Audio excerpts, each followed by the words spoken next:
ailments as of late. For all of you on the Twit community, the Twit community know I have had a horrible physical time. Well, let's start there. Hi, everyone. Welcome to the circus. Today, we have had a little wine on camera. Just a little. And what we're actually here to do is have a book club. Now, I am under the impression that most of you know us fairly well by now. I think we're up to 12 subscribers. Hopefully y'all are familiar. In the event that you're not, we're gonna run through a really quick intro. We're not gonna get into all the blabbermouth stuff that I normally do. All the fights, the wrestling. We're still When did we do wrestling? We're still gonna wrestle. Oh, okay. I was gonna say. That's what people are going to take us down that path. That's what people are paying for. So, I mean, I'm not going to leave you disappointed. So let's start with Miss Kelly. Hey! I mean... Did you not know your name? Because you gave me the blankest fucking look. Like, what do I do now? I really did forget.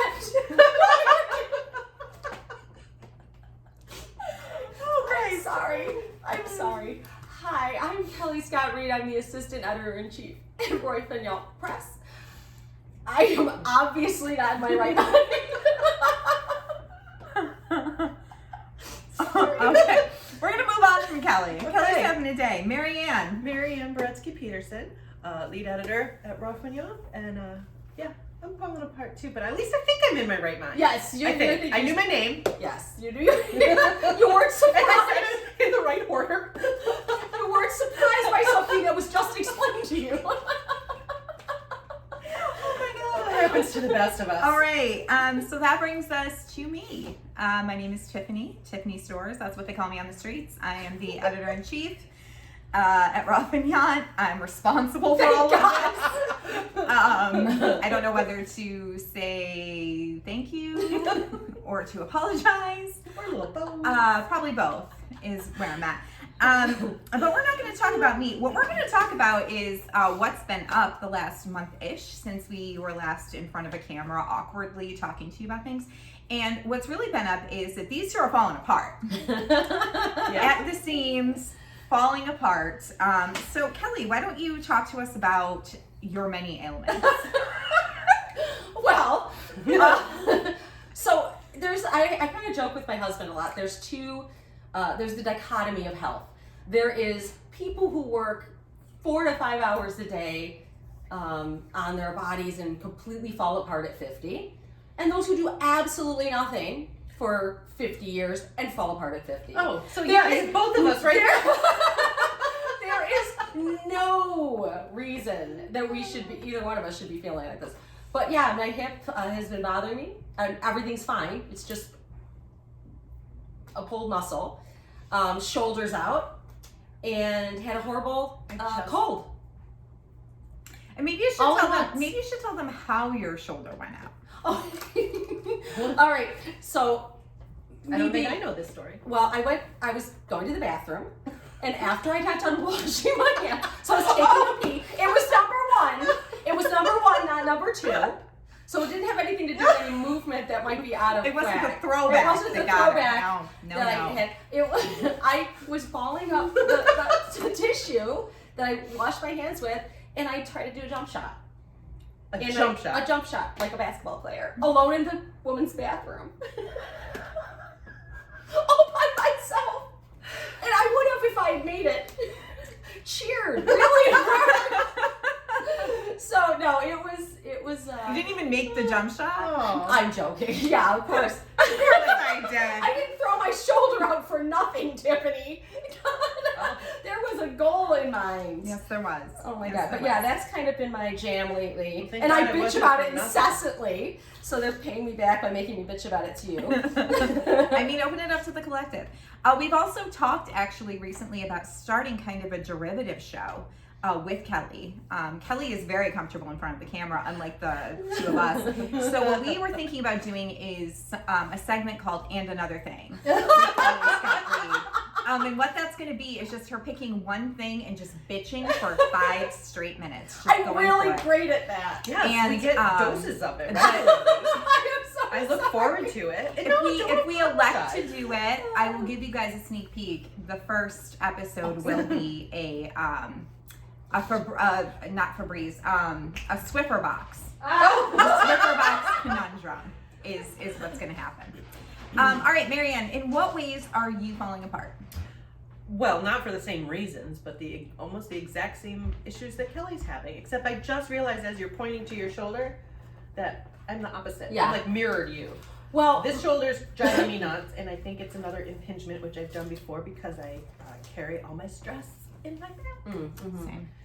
And my other hip is it your right hip? Because it's my left hip. I'm It's telling right. you, Yeah. we are mirror images of pain. it's interesting. But yeah, I always start on this. I always start on the left when I teach, though. Even though I'm right-handed, when I teach, it's on my left. So this shoulder. That's the one that gets the Yeah. workout. Yeah. Yeah. Now, as y'all can see, I'm probably the one in the best shape in this room at this moment. And Mentally, yeah. anytime I'm in that position, it's a bad scene. So I need y'all to pray for us. But other than that, And I'm wearing Hamlet pants. Before we get started, I have to brag about Kelly my is pants. wearing Hamlet pants. It's the My whole yoga play on your pants hands? have the what is it called? The tragedy of Hamlet. What is Hamlet? What is it called? Well, it said something different. I don't know. I think it's the Princess first Denmark. couple chapters. But I love these pants. I've had them many years. They're cool. I felt they were apropos for today. They really were. Yes. They really You're were. wearing a book, literally. So that brings us to why we're actually here. In addition to entertaining you, this is our book club. We started doing this because we love to read and love to write and love to amplify the voices of writers. This was a cool way to do all of those things. So if you have any recommendations, we are looking for either independently published or self-published books. We will stick our email in the description. You can also just visit our website. The email is all over it. We're all over the internet. We're everywhere.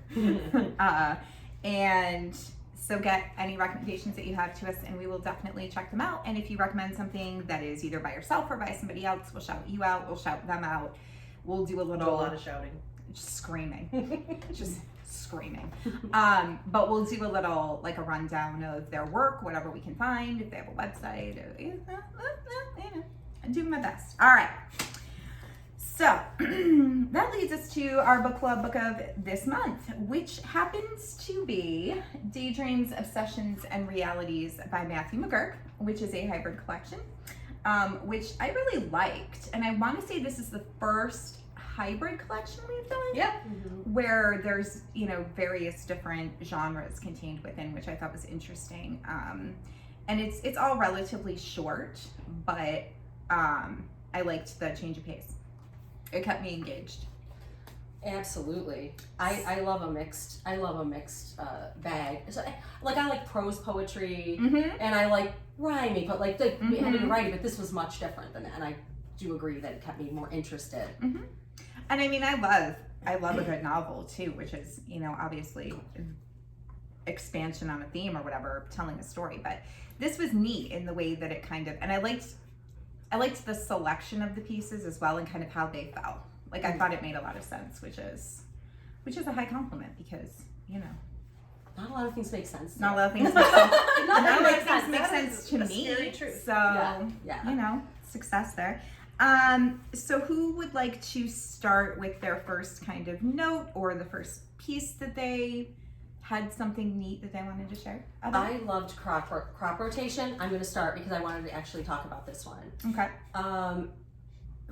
In general, first of all, I liked the structure of the poem, but the idea of inherited trauma, inheriting, and then having a teacher or someone standing there in observation of that. And kind of being able to make assessments of. Let me read something because I think it'll make more sense. Oh, I forgot my glasses again. I give you mine, but I don't think we have the same problem. Dude, I'm in. Now I want to know what she was going to say. In gardening, they always say crop rotation is key. You don't want the disease to catch up with the plant season after season. And I thought that was so interesting. It's a small town, feel. There was a small town feel for this particular Mm-hmm. poem. So without leaving, without expanding, without getting out of your pool of people, things That's can really go bad. interesting. So that I Yeah. know it just seems. I loved that. I'm sorry, I'm gonna get hurt. Is this like the talking stick? Yes. It This way you can. Yes, because this way you can read something if you need to read it. That's right. I also wrote down crop rotation as a standout. I appreciated the way that the children were observed. I equated that to my own life and the way that I observe things. I don't just say like, okay, that happened. I say, why did that happen? So if I'm examining the behavior of someone else, it's not enough for me to know what they're doing. I also have to know why they're doing it. So I appreciated that sort of reflection and that sort of like, okay, well, you know, this is what's going on underneath, because that's the way that I perceive and relate to other people. It's not enough to care about someone or something. You also have to understand them and where they're kind of coming from. So it's that search for deeper meaning, I think, shows some level of empathy and emotional intelligence, which are things that I babble about all the time. So that was my favorite part of that piece, was just the way that those views were presented, that observation was presented. What I thought was interesting about it too is the thought of actual crop rotation, with the idea of changing the crops so you don't have the same disease in the crops. So my thought is like expanding that further is, well, what does crop rotation look like for inherited trauma? How do you break that cycle? Right. Oh yeah, it leaves. And more I just think it's a questions. very thought-provoking piece in that way. Absolutely. I love that. All right, who's next? Anybody you want to Well, jump I'm in? holding the book, so I guess I go. You go next. You go next. Next. You have the talking Okay. stick. I think my absolute favorite piece in this was the one we were talking about earlier, before we started filming, sorry, is the imitating dopamine. Yes. Oh my gosh. I wrote yes. that one down too. We had that one down. In those little. I had one of my main thoughts on it is it reminded me so much of my husband and I have had this ongoing discussion ever since college, because he took a class on philosophy and he was the only student in the class when they were asked about if you could be part of a machine, be attached to a machine that would keep you at 100% bliss, would you do it? And my stance has always been no, because that's ridiculous. You can't do that, because you can't appreciate 100% bliss if you have nothing to compare it to. And his argument was, it literally says 100% bliss, so yes, he would choose that. Oh my God. Well, And I would we have never- I know what you're so saying. 20 some years later, we still can't agree I on would this. have a question, and maybe this wasn't part of it, but before I decided, would it be based on where you're at now, so you would retain your memories of pain that you've experienced, and it just keeps you at 100% from here on out, or is it like a reset? I don't know. Well, listen, I Elvis wasn't in the Costello. class. Because that would change my answer. I actually have the answer, I think. Elvis Okay. Costello wrote a song. No, swear to God, Elvis love it. Costello wrote a song about what hell is. And hell is everything you want all the time. Like, if you So like red wine, you have to have red wine for breakfast, lunch, dinner. Yeah. So So what you're that telling me to is I'm right. I'm telling you, you're right. What hell is everything you want. Which is why I And love too hell. much. Too much of everything you want is awful. And you can't find really many examples where it's not horrible. That's true. But I just thought this is what how thought provoking this was. Yes, exactly. Very And I also good. have to say that I love the line of my body no longer had that ability to perk happiness like coffee on a Sunday morning, and that kind of goes into the same idea. Is that you need the happiness you need the sadness to balance the happiness. The whole movie Right. Inside Out is about that. That Pixar movie where the happy joy wants to take over, and then when she finally puts these memories together, it's sad was driving the train. Right. So just thought that was interesting. Thank you, Matt. We're having such great discussions here. So, speaking of movies and speaking of this Yeah, you threw me off particular with the Inside Out. piece, I loved the concept of this, and I wanted to note that it reminded me of the film Eternal Sunshine of the Spotless Mind.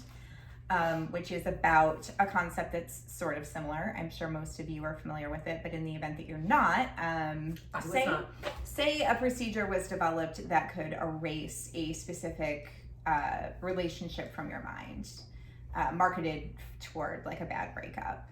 And would you do that, and would you not do that, and what would the consequences be of doing that and not doing it? And if you haven't seen the movie, it's fantastic. Check it out. It's older. It's not, I'm not like a hip new, like this isn't Marvel or something like coming soon to theaters near you, but it's an excellent movie. And this piece reminded me of that for a lot of the same reasons. Like if you were able to, you know, make yourself feel a sort of artificial happiness, a sort of contrived happiness, and then all of a sudden you decided that you didn't want that anymore because it turned out to be not what you thought it was going to be.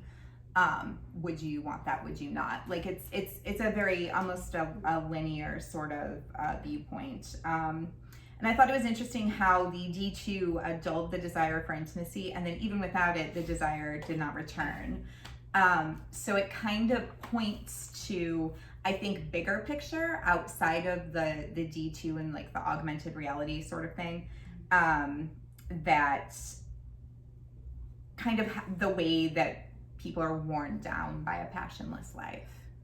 You know what I mean? Like maybe it was too routine and too much just dealing with the minutia. So you go and you do this thing to like try to make that better because it's not horrible, but it's not great. Right. And then even without it though, you still don't feel the way that you felt initially, which I thought was really interesting. Yeah. I thought it spoke to a bigger like self-examination of the way that you live your life and making sure that you're keeping it spicy. So I'm gonna like take Tiffany on here. No, I'm not. No. Listen, we're wrestling. We're wrestling later. More wrestling. No. So here's the deal. Wrestling came sooner than we thought. When we started, see, we had to shut down the conversation before this because we were starting to go down the train. I said, you know, it reminds me of Eternal Sunshine of the Spotless Mind. And Tiffany pulls up her set and like, hello, I wrote that. So to double down on that, I mean, that first of all, the concept for me of kind of looking back on one's life and going, wow, I need to get rid of these memories to move on, is hard for me because I do that naturally. I'm not kidding. It's a very odd phenomenon. Like I move on very quickly. It's still there hovering. I move on slowly, but completely. I can make it so that my past experiences, if I think back on them, I know intellectually that they happened to me. I can't feel it anymore. So it's like watching a movie. Like I know terrible things happen to me. So it's a trauma response, it's like a different. Right? It's like I'm a different person. Yeah. At that point, like everything inside changes, and then it was that happened. Who is that person? Yeah, that happened to somebody else. Yeah. Okay, so I sometimes feel it's a trauma response for myself. You're probably right. I'm not speaking for you, but for me, I know that's a trauma response. Like I got to move forward, or I won't be able to deal. So, getting rid of that, which should be so tempting, getting rid of it completely, because we kind of our body. But again, it's a trauma response. He's responding traumatically. By Jesus Christ. Oh, we were on such a roll. Look at the scolding I got. I'm so glad Marianne is back to being the straight man. All is well. In these crazy times, all is well. I apologize. We're getting too serious. Because you were on a roll and you just went there. That's my trauma response. Is going there. That's literally. Okay, Kelly, things get hot. A little hot under the collar. Jackass it up, honey. Pull your pants down. What the hell is wrong with me? Move some. Like this is some Jersey Turnpike. Take it all the way to PA. Oh my God. All right, are we good on this? I think I do not have anything to add. I think that was what great, actually. I also think it was great. I think it was great. Okay. It's like, necessity is the mother of invention, because we just kicked ass, I think. It's your turn. For what? No, she's just contributed. She already talked about the poems. No, I have a few other things I can. Look at Marianne. She's scolding me. She's making you do the homework. What is happening here? What a narc, Marianne. She handed me the book, so I was Snitches get stitches, Marianne. I thought this was the talking stick. Fucking wrestling later. I was passing All right. the talking stick. Okay. Oh, trapezes. All right. All right, we're gonna get it together. So one of the pieces that I enjoyed was green grass. I don't know if either of you wrote this one down.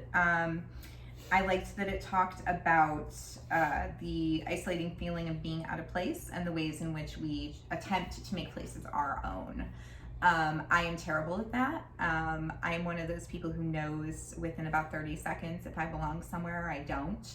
And if I don't and I have to stay there for any length of time, it's usually a bad scene.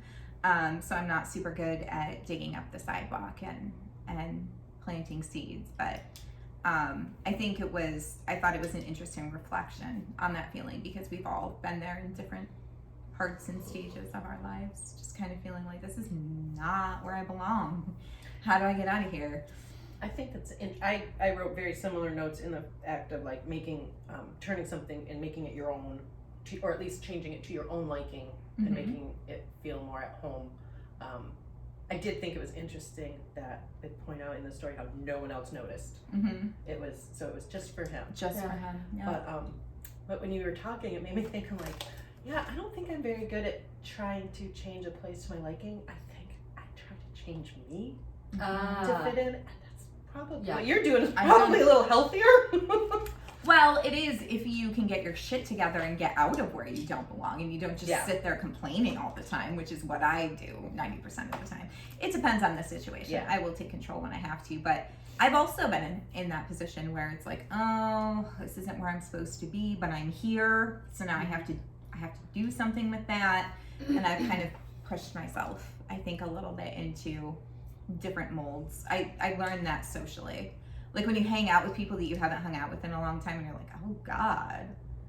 But yes, I get you sometimes 100%. you outgrow a situation. It's yes, a common, leave it at yes. Right. And sometimes you don't even realize it when it's happening. You realize when time has passed and you're like, no.